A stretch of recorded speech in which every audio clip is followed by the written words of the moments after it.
آج ہم Nelson Mandela کی زندگی کے ایک بہت ہی اہم بلکہ فیصلہ کن موڑ ریوینیا ٹرائل پر بات کر رہے ہیں۔ جی ہمارے پاس اردو الفاظ کا سمندر سے کچھ اقتباسات ہیں جن میں منڈیلا نے خود اپنی گرفتاری، مقدمے اور سزا ان سب کی تفصیلات بتائی ہیں۔ بالکل۔ تو آج کوشش یہ ہے کہ ان واقعات کی گہرائی میں جائیں جنہوں نے نسل پرستی کے خلاف جد و جہد کا رخ ہی بدل دیا۔ یقیناً، اور یہ سمجھنا بھی ضروری ہے کہ یہ وہ وقت تھا جب ANC یعنی افریقن نیشنل کانگریس آہستہ آہستہ عدم تشدد سے مسلح جد و جہد کی طرف جا رہی تھی۔ اچھا، اسی لیے انہوں نے اپنا عسکری ونگ امخونٹو وی سزوے، جسے MK کہتے ہیں، وہ بنایا تھا۔ پھر ریوینیا کے فارم ہاؤس پر پولیس کا چھاپا پڑا اور MK کی تقریباً ساری ہی لیڈرشپ پکڑی گئی، اور ان پر آپ دیکھیں بغاوت اور تخریب کاری جیسے بہت سنگین الزامات لگے جن کی سزا موت بھی ہو سکتی تھی۔ تو منڈیلا کی گرفتاری وہ کیسے ہوئی؟ وہ تو الگ واقعہ تھا نا۔ جی، وہ پہلے ہو چکا تھا۔ ہاں، وہ تو خود ایک ڈرامے کی طرح ہے۔ وہ ہاوک قصبے کے پاس گاڑی میں تھے، شوفیر کے بھیس میں۔ جی اور پولیس نے انہیں روک لیا۔ انہوں نے فوراً اپنا پستول اور ایک نوٹ بک وہ سیٹ کے نیچے چھپا دی۔ اچھا، اور وہ چیزیں پولیس کو ملی بھی نہیں۔ قسمت کی بات تھی ایک طرح سے۔ کمال ہے۔ شروع میں تو ان پر الزام تھا کہ کارکنوں کو ہڑتال پر اکسایا اور بغیر اجازت ملک چھوڑا، یعنی نسبتاً ہلکے الزامات تھے۔ جی بالکل، لیکن اصل جو موڑ آیا وہ تھا ریوونیا فارم پر چھاپا۔ اچھا، وہاں سے جو کاغذات ملے، خاص طور پر ایک منصوبہ تھا آپریشن مائبیوئی کے نام سے، جس میں گوریلا جنگ کی تفصیلات تھیں، تو اس سے پورے مقدمے کی بنیاد ہی بدل گئی۔ اور اس وقت دراصل ایک نیا قانون بھی آ گیا تھا، تخریب کاری ایکٹ۔ اچھا، نیا قانون؟ جی، جس کے تحت کم از کم سزا 5 سال تھی اور زیادہ سے زیادہ موت۔ تو ان کاغذات کے بعد الزامات بہت سنگین ہو گئے۔ اتنے سنگین الزامات، اور پھر منڈیلا نے فیصلہ کیا کہ وہ اپنا دفاع خود کریں گے۔ یہ تو بڑا غیر معمولی قدم تھا۔ بہت غیر معمولی۔ وہ اس مقدمے کو صرف قانونی جنگ نہیں سمجھتے تھے، وہ اسے ایک موقع کے طور پر دیکھ رہے تھے کہ نسل پرستی کے خلاف اپنا سیاسی موقف، اپنی جد و جہد کی حقیقت دنیا کو بتائیں۔ اچھا، اسی لیے تو وہ عدالت میں وہ روایتی خوسا لباس پہن کر آئے، کروس، چیتے کی خال والا۔ جی میں نے پڑھا تھا۔ یہ علامتی طور پر بتانا تھا کہ میں ایک سفید فام جج کی عدالت میں ایک سیاہ فام افریقی کی حیثیت سے کھڑا ہوں۔ انہوں نے تو عدالت کی غیر جانبداری کو ہی چیلنج کر دیا ایک طرح سے۔ تو ان کی دفاعی حکمت عملی کیا تھی پھر، خود دفاع کرتے ہوئے؟ دیکھیں، حکمت عملی بہت سوچ سمجھ کر بنائی گئی تھی۔ انہوں نے کچھ باتیں مان لیں۔ کون سی باتیں؟ جیسے انہوں نے تسلیم کیا کہ ہاں، MK نے تخریب کاری کی منصوبہ بندی کی تھی، کچھ کاروائیاں بھی کی۔ اچھا، لیکن اس بات سے انکار کیا کہ گوریلا جنگ شروع کرنے کا کوئی حتمی فیصلہ ہو گیا تھا۔ وہ جو آپریشن مایوبوئے تھا، اسے کہا کہ یہ مستقبل کا ایک ممکنہ منصوبہ تھا، بس۔ یعنی کچھ مانا، کچھ چھپایا۔ جی، بنیادی مقصد یہ تھا کہ اپنی جد و جہد کو ظلم اور نسل پرستی کے خلاف ایک لازمی، ایک اخلاقی اور سیاسی رد عمل کے طور پر پیش کیا جائے۔ لیکن یہ خطرناک نہیں تھا؟ مطلب تخریب کاری کی منصوبہ بندی مان لینا تو استغاثے کو مضبوط کر سکتا تھا۔ یقیناً خطرناک تھا۔ قانونی طور پر اس میں بہت رسک تھا، بہت زیادہ۔ لیکن اس کا فائدہ یہ تھا کہ وہ اپنی کہانی اپنی شرائط پر بتا سکتے تھے۔ مقصد قانونی پیچیدگیوں میں الجھنا نہیں تھا، بلکہ جد و جہد کا سیاسی اور اخلاقی جواز پیش کرنا تھا۔ یہ ایک آپ کہہ لیں سوچا سمجھا خطرہ تھا۔ سمجھ گیا۔ سچ کا کچھ حصہ مان کر باقی بیانیے پر کنٹرول حاصل کرنا۔ اور پھر وہ تاریخی لمحہ آیا، قید خانے سے منڈیلا کا وہ مشہور بیان۔ جی بالکل۔ انہوں نے صاف صاف بتایا کہ مسلح جد و جہد کیوں ضروری ہوئی، کیونکہ آدھی صدی کی پرامن کوششیں ناکام ہو گئی تھیں۔ انہوں نے اپنے خواب کو دہرایا، ایک آزاد، جمہوری، غیر نسلی جنوبی افریقہ کا خواب جہاں سب برابر ہوں۔ جی، اور آخر میں وہ الفاظ جو تاریخ میں امر ہو گئے، یہ ایک ایسا آئیڈیل ہے جس کے لیے میں جینا چاہتا ہوں اور جسے حاصل کرنا چاہتا ہوں، لیکن اگر ضرورت پڑی تو یہ وہ آئیڈیل ہے جس کے لیے میں مرنے کو بھی تیار ہوں۔ اس بیان کا اثر وہ عالمی سطح پر بہت گہرا تھا، اور یہ فیصلہ کہ بیان قید خانے سے دیا جائے گا، کٹہرے میں آ کر نہیں، یہ بہت اہم سیاسی چال تھی۔ اچھا، کیوں؟ کیونکہ کٹہرے میں آتے تو ان پر جرح ہوتی، وکیل سوال جواب کرتے۔ ہاں صحیح۔ اس طرح بیان کی طاقت بھی قائم رہی اور وہ قانونی بحث سے بھی بچ گئے۔ اور یہ مت بھولیں کہ اس مقدمے پر دنیا بھر کی نظریں تھیں۔ بالکل۔ اقوام متحدہ، حکومتیں، انسانی حقوق کی تنظیمیں، سب کی طرف سے شدید دباؤ تھا کہ سزائے موت نہ دی جائے۔ تو فیصلے سے پہلے کیا ماحول تھا؟ بہت ٹینشن ہوگی۔ بہت زیادہ۔ عدالت میں ماحول انتہائی کشیدہ تھا۔ زیادہ تر ملزمان کو تخریب کاری کا مجرم قرار دیا گیا۔ صرف ایک، رسٹی برنسٹین، وہ بری ہو گئے۔ اچھا۔ پھر آخرکار جج کوارٹز ڈیویٹ نے فیصلہ سنایا، عمر قید۔ عمر قید؟ موت کی سزا نہیں دی؟ جی نہیں، یہ ایک بہت ڈرامائی لمحہ تھا، اور منڈیلا اور باقی رہنماؤں نے مل کر فیصلہ کیا کہ وہ اس سزا کے خلاف اپیل نہیں کریں گے۔ اپیل نہیں کریں گے؟ کیوں؟ وہ یہ پیغام دینا چاہتے تھے کہ وہ اپنے عمل کو ٹھیک سمجھتے ہیں اور اس کے نتائج بھگتنے کو تیار ہیں۔ واہ! یہ عمر قید کا فیصلہ بجائے سزائے موت کے اس کے بھی بڑے معنی تھے۔ کیا معنی تھے؟ ریاست کے لیے شاید یہ تھا کہ وہ عالمی سطح پر شدید رد عمل سے بچ گئے اور منڈیلا کو شہید بننے سے روک دیا۔ یہ بات بھی ہے۔ لیکن دوسری طرف تحریک کے لیے اس کا مطلب تھا کہ ان کے رہنما زندہ ہیں، بھلے قید میں ہوں۔ ہاں۔ وہ جیل میں رہ کر بھی نسل پرستی کے خلاف مزاحمت کی ایک بہت طاقتور زندہ علامت بن گئے۔ شاید ریاست نے اس زندہ علامت کی طاقت کا اندازہ کم لگایا تھا۔ تو خلاصہ یہ ہے کہ منڈیلا کی گرفتاری سے شروع ہو کر ریونیا ٹرائل، عدالت میں ان کا وہ جرأت مندانہ بیان اور پھر عمر قید کی سزا، یہ پورا سفر جنوبی افریقہ میں نسل پرستی کے خلاف جدوجہد کا ایک فیصلہ کن باب ثابت ہوا۔ بالکل۔ اور ان ذرائع کو دیکھتے ہوئے ایک بات ذہن میں آتی ہے جو سوچنے پر مجبور کرتی ہے۔ کیا؟ منڈیلا نے کہا تھا کہ وہ اپنے نصب العین کے لیے مرنے کو تیار ہیں۔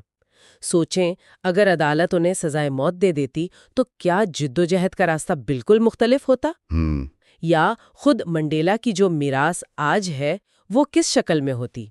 یہ ایک ایسا سوال ہے جو تاریخ کے اس اہم موڑ پر ہمیں غور کرنے کی دعوت دیتا ہے۔ آج ہم نیلسن منڈیلا کی خود نوشت کے ایک بہت اہم حصے پر بات کر رہے ہیں، خاص طور پر وہ وقت جو انہوں نے رابن جزیرے پر گزارا، جسے وہ تاریخ سال کہتے ہیں۔ جی، اور یہ معلومات ہمیں اردو کی مختصر کہانیاں کے عنوان سے ملے مواد سے حاصل ہوئی ہیں۔ ہمارا مقصد ہے کہ سمجھیں کہ اس بدنام زمانہ جیل میں اصل میں زندگی کیسی تھی، اور یہ بھی کہ قیدیوں نے کیسے مزاحمت کی، کیسے وہ زندہ رہے۔ بالکل۔ تو کہانی شروع ہوتی ہے آدھی رات کو پریٹوریا جیل سے ایک خفیہ منتقلی کے ساتھ۔ اچھا، خفیہ؟ جی ہاں، بالکل خفیہ۔ کرنل اوکامپ نے منڈیلا اور ان کے ساتھیوں کو Walter Sisulu, Raymond Mhlaba, Govan Mbeki, Kathy, Andrew, Elias, ان سب کو ایک فوجی طیارے میں بٹھایا اور کہا کہ انہیں آزادی کی طرف لے جا رہا ہے۔ ہاں، ایک طرح کا طنز تھا وہ۔ اس نے کہا ایسی جگہ لے جاؤں گا جہاں سمندر اور آسمان نظر آئے گا۔ وہ جگہ رابن جزیرہ تھی۔ سفر بہت ہی سرد اور غیر یقینی تھا۔ کسی کو نہیں معلوم تھا کہ آگے کیا ہونے والا ہے۔ اور جب وہ جزیرے پر پہنچے تو استقبال کیسا تھا؟ کیا ماحول تھا؟ ماحول فوراً ہی آپ کہہ سکتی ہیں کشیدہ ہو گیا، بہت تناؤ بھرا اور خاموش، اور پہلا تجربہ ہی تذلیل کا تھا۔ تذلیل کا؟ جی۔ کس طرح؟ انہیں حکم ملا کہ باہر ہی سب کے سامنے کپڑے اتار دیں، برہنہ کر دیا گیا، اور پھر کپڑے دیے گئے، لیکن وہ بھی نسلی بنیادوں پر۔ اچھا۔ یہ تو جی۔ افریقی قیدیوں بشمول منڈیلا، انہیں چھوٹی نکریں دی گئیں جو اس زمانے میں بچوں یا کمتر سمجھے جانے والوں کی علامت تھیں۔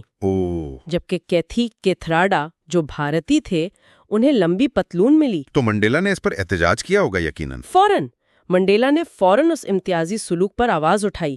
یہ ان کی مزاحمت کا پہلا قدم تھا وہاں، اور وہ ڈٹے رہے۔ بالآخر تمام افریقی قیدیوں کے لیے لمبی پتلون کا مطالبہ منوانے میں کامیاب ہوئے۔ یہ چھوٹی بات نہیں تھی، یہ وقار کی لڑائی تھی۔ بالکل۔ اور رہنے کی جگہ، کوٹریوں کے بارے میں کیا تفصیلات ہیں؟ ان قدم؟ جی، کمبل پرانے، پھٹے ہوئے، ناکافی، بستر کے نام پر صرف بھوسے کی چٹائیاں تھیں۔ پھر وہ قیدی نمبر، منڈیلا کا نمبر تھا 46664، یعنی 1964 کا 466واں قیدی۔ مقصد یہی تھا کہ ان کی شناخت ختم کر دی جائے۔ اس ماحول میں تو ذہنی صحت برقرار رکھنا ہی ایک بڑا چیلنج ہوگا۔ بہت بڑا۔ قید تنہائی کا خوف الگ، اسی لیے ایک سخت معمول، ایک روٹین بنانا اور اس پر قائم رہنا ذہنی بقا کے لیے بہت ضروری ہو گیا تھا۔ اور وہ معمول بھی تو کوئی آسان نہیں تھا، جسمانی مشقت انتہائی سخت۔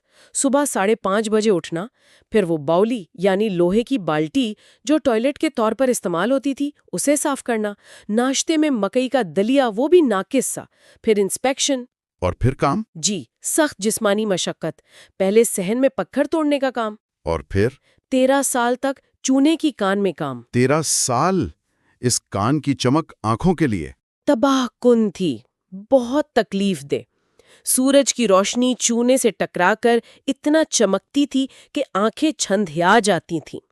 منڈیلا اور دیگر قیدیوں نے بار بار دھوپ کے چشموں کی درخواست کی، لیکن سالوں تک وہ درخواست رد ہوتی رہی۔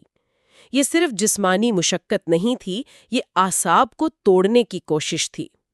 اور کھانے پینے میں بھی یہی فرق رکھا جاتا تھا؟ بالکل، افریقی قیدیوں کو ہمیشہ کم مقدار اور کم معیار کا کھانا ملتا تھا، یہ بھی تذلیل کا ایک طریقہ تھا۔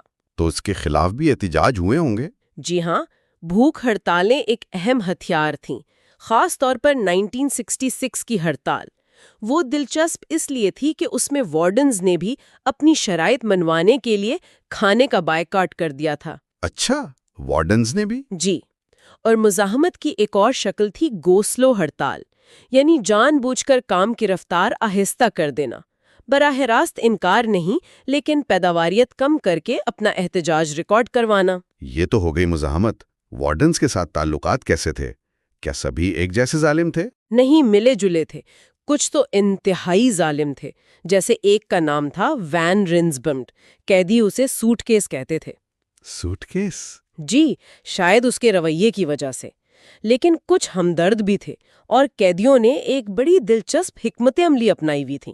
وہ وارڈنز کو اپنے سیاسی نظریات سمجھانے کی کوشش کرتے تھے، انہیں تعلیم دینے کی کوشش کرتے تھے۔ یہ تو غیر معمولی بات ہے۔ جی، یہ صرف مزاحمت نہیں تھی، یہ ایک طرح سے انسانی سطح پر رابطہ بنانے کی، انہیں اپنا نقطۂ نظر سمجھانے کی کوشش بھی تھی، اور کبھی کبھی اس کا اثر بھی ہوتا تھا۔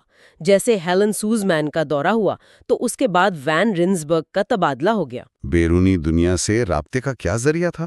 خبریں کیسے پہنچتی تھیں؟ یہ تو بہت اہم رہا ہوگا۔ یقیناً بہت اہم، اور اس کے لیے حیران کن حد تک خفیہ طریقے استعمال ہوتے تھے۔ ماچس کی ڈبیوں میں، ان کے جھوٹے پیندے بنا کر، کھانے کے بڑے ڈرموں کے نیچے، یہاں تک کہ دودھ سے خط لکھے جاتے تھے جو سوکھ کر غائب ہو جاتے اور پھر ایک خاص محلول سے دوبارہ نظر آنے لگتے تھے۔ واہ! اخبار حاصل کرنا تو بہت ہی خطرناک کام تھا، پکڑے جانے پر سخت سزا ملتی تھی، لیکن خبروں کی پیاس اتنی شدید تھی کہ قیدی یہ خطرات مول لیتے تھے۔ معلومات ایک طرح سے ان کی طاقت تھی، امید کا ذریعہ تھی۔ اور جیل کے اندر کی زندگی کیا صرف مشقت اور مزاحمت ہی تھی یا کچھ اور بھی ہوتا تھا؟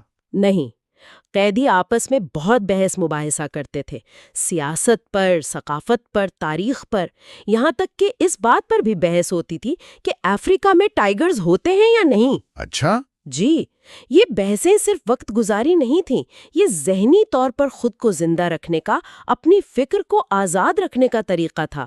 پڑھنے لکھنے کا بہت شوق تھا، حالانکہ اس میں بہت رکاوٹیں ڈالی جاتی تھیں۔ تنظیم سازی بھی جاری تھی؟ ہاں، جیل کے اندر بھی ANC کی ہائی کمانڈ کام کر رہی تھی۔ دوسرے سیاسی گروپس جیسے PAC کے ساتھ بھی تعلقات تھے، اگرچہ وہ ہمیشہ آسان نہیں ہوتے تھے، کچھ اختلافات بھی تھے۔ ان سب مشکلات کے ساتھ ساتھ ذاتی صدمات بھی تو ہوں گے، ان کا سامنا کیسے کیا؟ یہ شاید سب سے مشکل پہلو تھا۔ منڈیلا کو جیل میں ہی اپنی والدہ کی وفات کی خبر ملی، پھر اپنے بڑے بیٹے تھیمبی کی موت کی خبر، اور دونوں بار انہیں جنازے میں شرکت کی اجازت نہیں ملی۔ یہ تو بہت... جی، پھر ان کی بیوی ونی منڈیلا، ان کی قید اور ان پر ہونے والے تشدد کی خبریں، یہ سب ناقابل برداشت تکلیف کا باعث تھا۔ ملاقاتیں بھی بہت کم اور سخت نگرانی میں ہوتی تھیں۔ یہ ذاتی سانحات اصل میں ان کے عزم کا امتحان تھے۔ تو ان تمام باتوں کو اگر ہم سمیٹیں، رابن جزیرہ بنایا تو گیا تھا قیدیوں کے حوصلے پست کرنے کے لیے، ان کی شناخت مٹانے کے لیے۔ بالکل، مقصد تو یہی تھا، لیکن منڈیلا کی یادداشتیں یہ دکھاتی ہیں کہ یہ جگہ غیر متوقع طور پر یکجہتی کی، تخلیقی مزاحمت کی اور سب سے بڑھ کر انسانی وقار کو قائم رکھنے کی جگہ بھی بن گئی۔ انہوں نے قید کو اپنی جدوجہد کا حصہ سمجھا، اور ان کا یہ عزم کہ وہ اپنے اصولوں پر قائم رہیں گے۔ جی، ان کا کہنا تھا کہ میں اسے کسی قیمت پر یا کسی دباؤ میں نہیں چھوڑوں گا، اور وہ ہمیشہ کہتے تھے، میں ہمیشہ جانتا تھا کہ کسی دن میں ایک بار پھر اپنے پیروں تلے گھاس محسوس کروں گا۔ یہ غیر معمولی تھا۔ اور یہیں پر شاید ایک آخری اہم سوال پیدا ہوتا ہے، جی، وہ یہ کہ اتنی شدید مشکلات، اتنے ذاتی صدمے اور ایک ایسی قید جو کبھی نہ ختم ہونے والی لگتی ہو، ان سب کے باوجود یہ غیر متزلزل امید پرستی، یہ یقین کہ آزادی آئے گی، یہ انسانی روح کی برداشت کے بارے میں کیا بتاتی ہے؟ تاریک ترین حالات میں بھی امید کو زندہ رکھنے کی یہ صلاحیت، یہ واقعی ایک غور طلب نکتہ ہے۔ آج ہم نیلسن منڈیلا کی یادداشتوں کی روشنی میں رابن آئلینڈ پر قید کے دوران زندگی کیسی تھی اس پر بات کر رہے ہیں۔ مطلب وہ جدوجہد، وہ امید، ان سب کو سمجھنے کی کوشش کریں گے۔ جی بالکل، اور مقصد صرف یہ نہیں کہ کیا ہوا، بلکہ یہ کہ قیدیوں نے کیسے اپنی انسانیت، اپنا مقصد، اپنی امید کو زندہ رکھا، وہ بھی ایسی جگہ جہاں سب کچھ ان کے خلاف تھا۔ صحیح۔ ذرائع بتاتے ہیں کہ حالات تو بہت ہی سخت تھے، لیکن ان میں بھی کچھ نہ کچھ بہتری کی گنجائش نکالی گئی۔ ہاں، وہ شروع میں کچھ چھوٹی چھوٹی تبدیلیاں آئیں، جیسے آپ نے کہا لمبی پنتلون مل گئی، یونیفارم کچھ بہتر ہوئے، ویکینڈ پر صحن میں تھوڑا زیادہ وقت، بورڈ گیمز بھی آ گئے۔ تو کیا یہ واقعی کوئی بڑی بات تھی یا بس ایک طرح سے اونٹ کے منہ میں زیرہ؟ دیکھیے، یہ ایک مسلسل کھینچا تانی تھی۔ منڈیلا خود اسے ایسے کہتے ہیں جیسے پتھر کو پہاڑی پر چڑھانا، ذرا سا اوپر جاتا ہے پھر لڑک جاتا ہے۔ لیکن اہم بات یہ تھی کہ قیدیوں کا اثر بڑھ رہا تھا۔ وہ خود محسوس کرنے لگے تھے کہ اتھارٹیز بھی نا ان کے بغیر جزیرہ نہیں چلا سکتی۔ اچھا، یہ تو ایک نفسیاتی مرتری ہوئی نا؟ بالکل بالکل، یہ ایک بڑی نفسیاتی جیت تھی۔ اور اس ساری جدوجہد میں مذہب کا کیا کردار تھا؟ سنڈے سروسز تو لازمی تھیں۔ جی لازمی تھیں، لیکن وہ بھی بس ایک رسم نہیں تھی۔ مختلف پادری آتے تھے الگ الگ فرقوں کے، جیسے فادر ہیوز تھے، وہ چرچل کی تقریریں سناتے، کچھ خبریں لے آتے، قیدیوں کے گانے کی تعریف کرتے تو ان کا حوصلہ بڑھتا۔ اچھا۔ دوسری طرف ریورنڈ جونز تھے جو مفاہمت پر بہت زور دیتے، تو ایڈی ڈینیلز جیسے قیدیوں نے کہا بھی کہ بھئی یہ وقت نہیں ہے اس بات کا۔ یعنی اختلاف بھی ہوتا تھا؟ جی ہاں بالکل۔ اور پھر ریورنڈ شیفلر جیسے بھی تھے جو مذہب پر سائنسی بات کرتے، تھوڑا مذاق بھی۔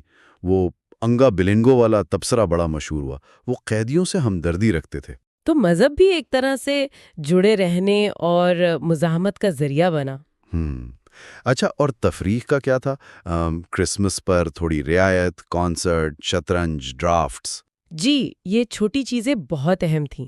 منڈیلا خود بتاتے ہیں کہ وہ ڈرافٹس بہت احتیاط سے کھیلتے تھے، تو ان کا نام ہی خویپو پڑ گیا، سست کچھوا۔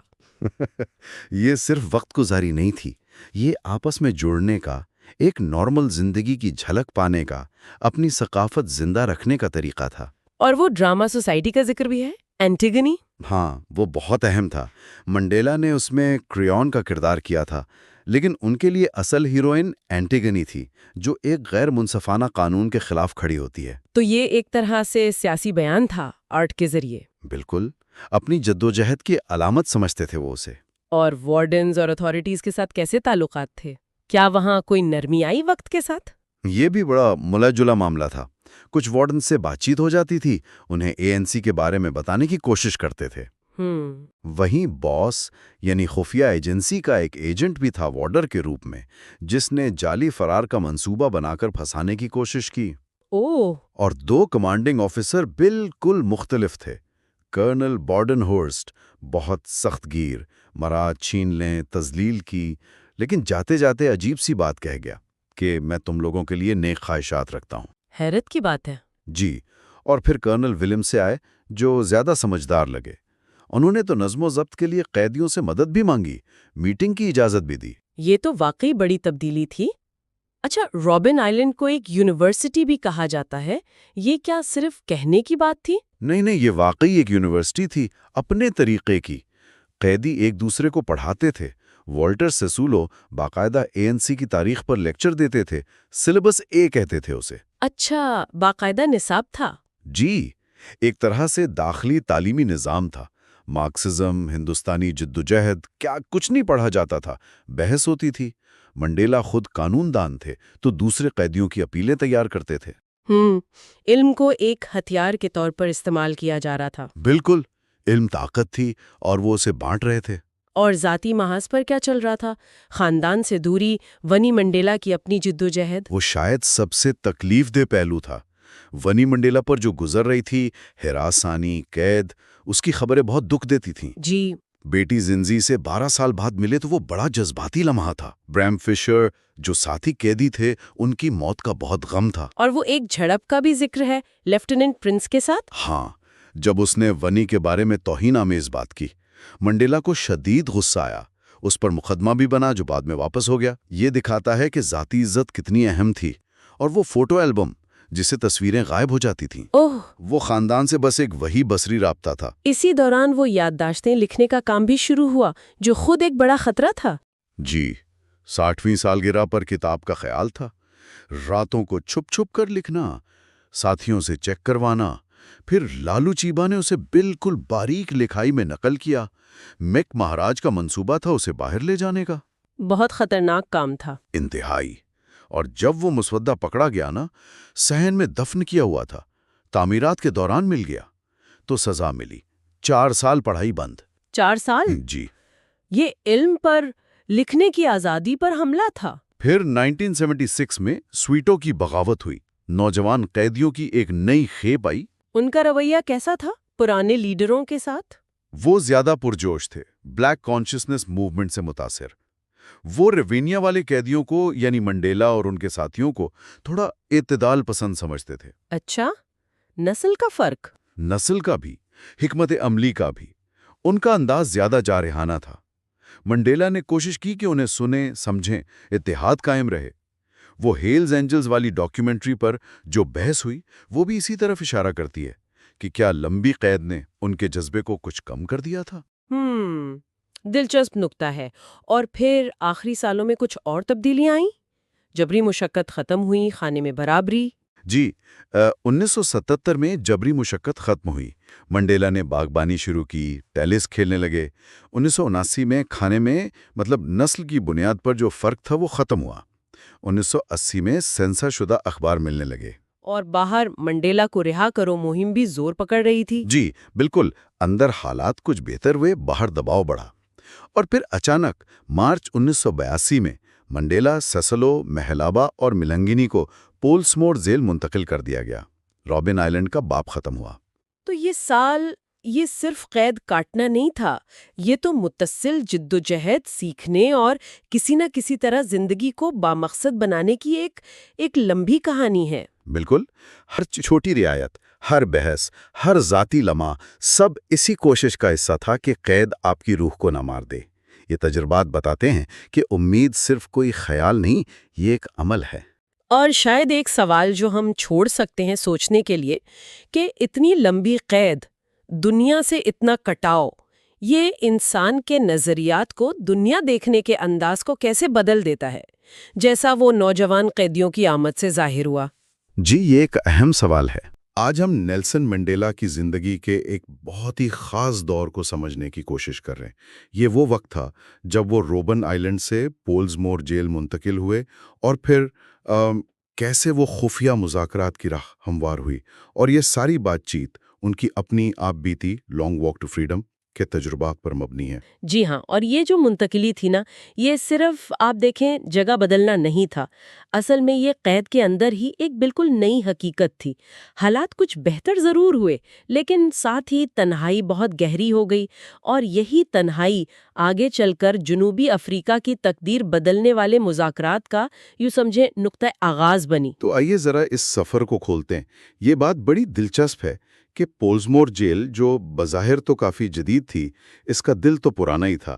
لیکن منڈیلا صاحب اور ان کے ساتھیوں کو وہاں غیر متوقع طور پر ایک کافی اچھی رہائش ملی، جسے وہ خود مذاق میں پینٹ ہاؤس کہتے تھے. جی، یہ ایک عجیب سی صورتحال تھی. پولسمور میں زندگی رابن آئلینڈ سے بالکل مختلف تھی۔ بستر بہتر تھے، خوراک بہتر تھی، یہاں تک کہ اخبارات تک رسائی مل گئی۔ لیکن وہ جو رابن آئلینڈ والی بات تھی نا، وہ اجتماعی قید، وہ جدوجہد کا احساس، وہ یہاں نہیں تھا۔ منڈیلا خود کہتے ہیں کہ وہ زیادہ الگ تھلگ محسوس کرنے لگی تھیں۔ اچھا، تو سہولیات کے باوجود تنہائی بڑھ گئی۔ بالکل، اور اسی دوران ایک اور اہم چیز ہوئی، وہ کانٹیکٹ وزٹس کا آغاز تھا۔ او ہاں، وہ تو بہت اہم رہا ہوگا۔ بہت زیادہ۔ سوچیں، 21 سال بعد پہلی بار منڈیلا نے اپنی اہلیہ ونی کو چھوا۔ یہ لمحہ جیل کی جو غیر انسانی کیفیت ہوتی ہے اور اس میں صرف ایک انسانی لمس کی کیا اہمیت ہے، اسے ظاہر کرتا ہے۔ یہ صرف ملنا نہیں تھا، یہ جذباتی طور پر برسوں کا فاصلہ مٹانے جیسا تھا۔ اور پھر وہ چھت پر باغبانی، یہ تو کمال ہے۔ تقریباً 900 پودے، یہ تو محض وقت گزاری نہیں لگتا۔ نہیں، بالکل نہیں۔ یہ تو یوں سمجھیں کنکریٹ کے اس جنگل میں زندگی پیدا کرنے کی کوشش تھی، اپنے ماحول پر تھوڑا سا ہی صحیح اختیار پانے کی کوشش۔ اور پھر وہ پیاز، ٹماٹر، حتیٰ کہ اسٹرابیری اگا کر قیدیوں اور وارڈنز میں بانٹنا، یہ ایک قید کی دیواروں کے آر پار ایک غیر متوقع سا انسانی رشتہ بنانے کا طریقہ تھا۔ اور یہ سب چل رہا تھا جبکہ باہر کی دنیا میں نسل پرستی کے خلاف جدوجہد تیز ہو رہی تھی، عالمی دباؤ بڑھ رہا تھا۔ 1985 میں تو صدر PW بوتھا نے مشروط رہائی کی پیشکش بھی کی تھی، ہے نا؟ جی ہاں، کی تھی، لیکن منڈیلا نے اسے مسترد کر دیا، اور ان کا انکار صرف ایک نہیں تھا، یہ ایک بہت سوچا سمجھا سیاسی بیان تھا۔ انہوں نے خود جواب دینے کے بجائے اپنی بیٹی زندی کے ذریعے ایک بڑی ریلی میں پیغام پڑھوایا، صرف آزاد لوگ ہی مذاکرات کر سکتے ہیں، قیدی معاہدے نہیں کر سکتے۔ واہ، مطلب اپنی شرائط پر بات کرنے کا واضح پیغام۔ بالکل، اس سے عالمی سطح پر ان کی اخلاقی پوزیشن اور مضبوط ہوئی اور حکومت پر دباؤ بھی بڑھا۔ پھر اسی سال 1985 میں انہیں پروسٹیٹ سرجری ہوئی، اور اس کے بعد انہیں باقی ساتھیوں سے الگ کر دیا گیا۔ جی، انہیں گراؤنڈ فلور پر ایک تنہا سیل میں منتقل کر دیا گیا۔ شاید حکومت کا خیال تھا کہ اس سے وہ مزید کمزور ہو جائیں گے، مگر ہوا اس کے برعکس۔ بالکل۔ اسی مکمل تنہائی میں منڈیلا اس نتیجے پر پہنچے کہ جنوبی افریقہ کے مسئلے کا کوئی فوجی حل نہیں ہے۔ انہوں نے محسوس کیا کہ اب مذاکرات کا وقت آ گیا ہے، اور انہوں نے اس جبری تنہائی کو ایک موقع میں بدلنے کا فیصلہ کیا۔ موقع؟ کس طرح کا موقع؟ حکومت کے ساتھ براہ راست خفیہ بات چیت شروع کرنے کا۔ یہ ایک بہت بڑا اور خطرناک قدم تھا جو انہوں نے اپنی تنظیم ANC کی قیادت کو اعتماد میں لیے بغیر اٹھایا۔ یہ تو بہت رسکی تھا۔ انہوں نے جسٹس منسٹر کوبی کوٹسی سے ملاقات کی درخواست کی۔ یہ کیسے ممکن ہوا ہوگا؟ خطرہ تو یقیناً تھا۔ منڈیلا نے پہل کی، کئی خط لکھے، اور آخرکار جولائی 1986 میں کوٹسی کے گھر پر ایک خفیہ ملاقات ہوئی۔ اس کے بعد تو ایک باقاعدہ ورکنگ گروپ بن گیا جس میں کوٹسی، نیشنل انٹیلیجنس کے سربراہ نیل برنارڈ اور جیل حکام شامل تھے۔ اور مہینوں تک بات چیت چلتی رہی؟ کن مدوں پر؟ جی، مہینوں تک۔ اہم مدے وہی تھے: مسلح جدوجہد کا مستقبل، کمیونسٹ پارٹی کے ساتھ اتحاد، اور سب سے بڑھ کر اکثریتی حکمرانی کا اصول۔ منڈیلا نے ان بنیادی نکات پر کوئی سمجھوتا نہیں کیا۔ پھر جولائی 1989 میں صدر PW بوتھا سے براہ راست ملاقات، جسے منڈیلا نے روبیکون عبور کرنا کہا۔ جی، یہ علامتی طور پر بہت بڑی بات تھی۔ پہلی بار نسل پرست حکومت کا سربراہ ایک قیدی رہنما سے مل رہا تھا۔ پھر بوتھا مستعفی ہو گئے اور FWD کلرک صدر بن گئے۔ دسمبر 1989 میں منڈیلا ان سے ملے۔ ڈی کلرک کے بارے میں ان کا کیا تاثر تھا؟ منڈیلا نے انہیں ایک عملیت پسند رہنما پایا، کوئی نظریاتی نہیں، بلکہ ایک ایسا شخص جس کے ساتھ شاید بات بن سکتی تھی۔ لیکن منڈیلا نے واضح کر دیا کہ تبدیلی بنیادی ہونی چاہیے، صرف دکھاوا نہیں۔ اور پھر تو واقعات بہت تیزی سے پیش آئے۔ اکتوبر 1989 میں والٹر سیسلو اور دوسرے سینئر رہنما رہا ہو گئے۔ جی ہاں۔ اور پھر 2 فروری 1990 ڈی کلرک کا پارلیمنٹ میں وہ خطاب جس نے سب کو حیران کر دیا۔ ANC اور دیگر تنظیموں پر سے پابندی ختم، سیاسی قیدیوں کی رہائی کا اعلان، اور مذاکرات کا باقاعدہ آغاز۔ یہ ڈی کلرک کا اپنا فیصلہ تھا یا حالات کا دباؤ؟ دونوں چیزیں تھیں۔ ڈی کلرک نے حقیقت پسندی دکھائی، لیکن اس کی زمین منڈیلا کی استقامت، عالمی دباؤ اور ان خفیہ مذاکرات نے ہی تیار کی تھی۔ پھر 9 فروری کو ڈی کلرک نے منڈیلا کو بتایا کہ آپ کو کل رہا کیا جا رہا ہے۔ اور منڈیلا فوراً تیار نہیں ہوئے؟ نہیں، یہ بھی ان کی حکمت عملی تھی۔ انہوں نے کہا مجھے تیاری کے لیے کچھ وقت چاہیے، 1 دن مزید، اور انہوں نے جوہانسبرگ کے بجائے وکٹر ورسٹر جیل کیپ ٹاؤن کے قریب سے رہا ہونے پر اصرار کیا۔ اچھا، اس کی کیا وجہ؟ وہ وہاں کے مقامی لوگوں کا شکریہ ادا کرنا چاہتے تھے۔ یہ آخری لمحات تک ان کے وقار اور سوچ کی عکاسی کرتا ہے۔ بالآخر اگلے دن 11 فروری 1990 کو وہ وکٹر ورسٹر سے رہا ہوئے۔ تو اس طرح قید کی تنہائی میں شروع ہونے والی ایک خفیہ کوشش پورے ملک کی تاریخ بدلنے کا سبب بن گئی۔ یہ سفر قید کی سختیوں سے لے کر مذاکرات کی میز تک واقعی غیر معمولی ہے۔ بالکل، اور یہ دکھاتا ہے کہ کیسے ذاتی ہمت، سیاسی سمجھ بوجھ اور بدلتے ہوئے حالات مل کر وہ کچھ ممکن بنا سکتے ہیں جو کبھی ناممکن لگتا تھا۔ یہ ہمیں اس سوال پر بھی غور کرنے کی دعوت دیتا ہے کہ جب قیادت کو ایسے بڑے، شاید متنازع فیصلے کرنے پڑتے ہیں جن پر فوری اتفاق رائے ممکن نہ ہو، خاص طور پر گہری تبدیلی اور غیر یقینی کے وقتوں میں، تو پھر اعتماد کیسے قائم کیا جاتا ہے اور آگے بڑھنے کا راستہ کیسے نکالا جاتا ہے۔ تو آج ہم نیلسن منڈیلا کی 27 سالہ قید سے رہائی اور پھر جنوبی افریقہ میں جو تبدیلیاں آئیں ان کا جائزہ لے رہے ہیں۔ جی ہاں، اور خاص طور پر ان کی اپنی تحریروں کی روشنی میں۔ بالکل، یہ اقتباسات ہمیں آپ سمجھے رہائی کے دن سے لے کر ان کی صدارت تک کا جو سفر ہے، اس کی ذاتی اور سیاسی دونوں جہتیں دکھاتے ہیں۔ ہاں، تو مقصد کیا ہے ہمارا؟ دیکھیں، مقصد ان تجربات کو گہرائی سے سمجھنا ہے، مطلب رہائی کا وہ ذاتی احساس کیسا تھا، اور پھر وہ مذاکرات کی پیچیدگیاں، تشدد کے چیلنجز، اور آخر میں وہ نیا جمہوری جنوبی افریقہ کیسے بنا۔ ہم منڈیلا کے اپنے الفاظ میں یہ سب جاننے کی کوشش کریں گے۔ ٹھیک ہے، تو شروعات کرتے ہیں 11 فروری 1990 سے، رہائی کا دن۔ جی، وہ لکھتے ہیں کہ اس صبح وہ عام کاموں میں مصروف رہے، جیسے وہ اس بڑے لمحے کی شدت سے بچنا چاہ رہے ہوں۔ شاید، ہاں، لیکن ایک فوری فیصلہ کرنا تھا، پہلی رات کہاں گزرے گی۔ اچھا، 2 آپشنز تھے۔ ہاں، ایک تو کیپ فلیٹس، عوام کے ساتھ یکجہتی دکھانے کے لیے، اور دوسرا بشپ کوٹ، آرچ بشپ ٹوٹو کی رہائش گاہ۔ ساتھیوں کا اصرار تھا کہ سیکیورٹی اور علامتی طور پر یہ بہتر ہے۔ تو یہیں سے اندازہ ہو گیا کہ اب ذاتی خواہشات پیچھے رہ جائیں گی۔ بالکل، قومی تقاضے پہلے۔ اچھا، اور پھر وہ جیل کے گیٹ پر جو ہجوم تھا؟ ہاں، وہ لکھتے ہیں کہ وہ بالکل حیران رہ گئے۔ اتنے زیادہ لوگ، یہاں تک کہ ایک رپورٹر نے مائکرو فون آگے کیا تو وہ ایک لمحے کو گھبرا گئے۔ اسے کوئی ہتھیار سمجھ بیٹھے۔ 27 سال بعد دنیا کتنی بدل گئی تھی ان کے لیے۔ اور پھر وہ مٹھی بلند کرنا، 27 سال بعد، طاقت اور خوشی کا ایک اظہار۔ وہ لکھتے ہیں 71 سال کی عمر میں زندگی جیسے نئے سرے سے شروع ہو رہی تھی۔ مگر یہ آزادی فوراً ہی آپ کہیں نئے چیلنجز لے آئی۔ کیپ ٹاؤن کا سفر ہی افراتفری بن گیا۔ اپنی ہی حامیوں کے ہجوم میں پھنس گئے وہ تو۔ جی، اور پھر گرینڈ پریڈ میں وہ مشہور تقریر، جس کے لیے ونی منڈیلا کا چشمہ استعمال کرنا پڑا۔ اپنا وہ جیل میں بھول آئے تھے۔ ہاں، اس تقریر میں اہم باتیں تھیں۔ خود کو عوام کا خادم کہا، مذاکرات کا مقصد واضح کیا، اور وہ ایک بات FWD کلرک کو دیانتدار آدمی کہا۔ ہاں، یہ ایک بہت سوچا سمجھا قدم تھا، مگر متنازع بھی۔ متنازع کیوں؟ دیکھیں، مذاکرات کے لیے تو شاید ضروری تھا، لیکن ANC کے اندر کچھ لوگ فوراً پریشان ہو گئے۔ اچھا، یعنی اعتماد کا مسئلہ شروع سے ہی تھا؟ جی، یہ آنے والے وقت کی پیچیدگیوں کا اشارہ تھا۔ پھر پہلی پریس کانفرنس میں بھی انہوں نے ANC سے وفاداری دہرائی اور مذاکرات کے ساتھ مسلح جدوجہد معطل کرنے کی بات کی۔ ٹھیک، پھر سویٹو واپسی ہوئی اپنے پرانے گھر 8115 میں۔ ہاں، یہ بہت جذباتی لمحہ تھا۔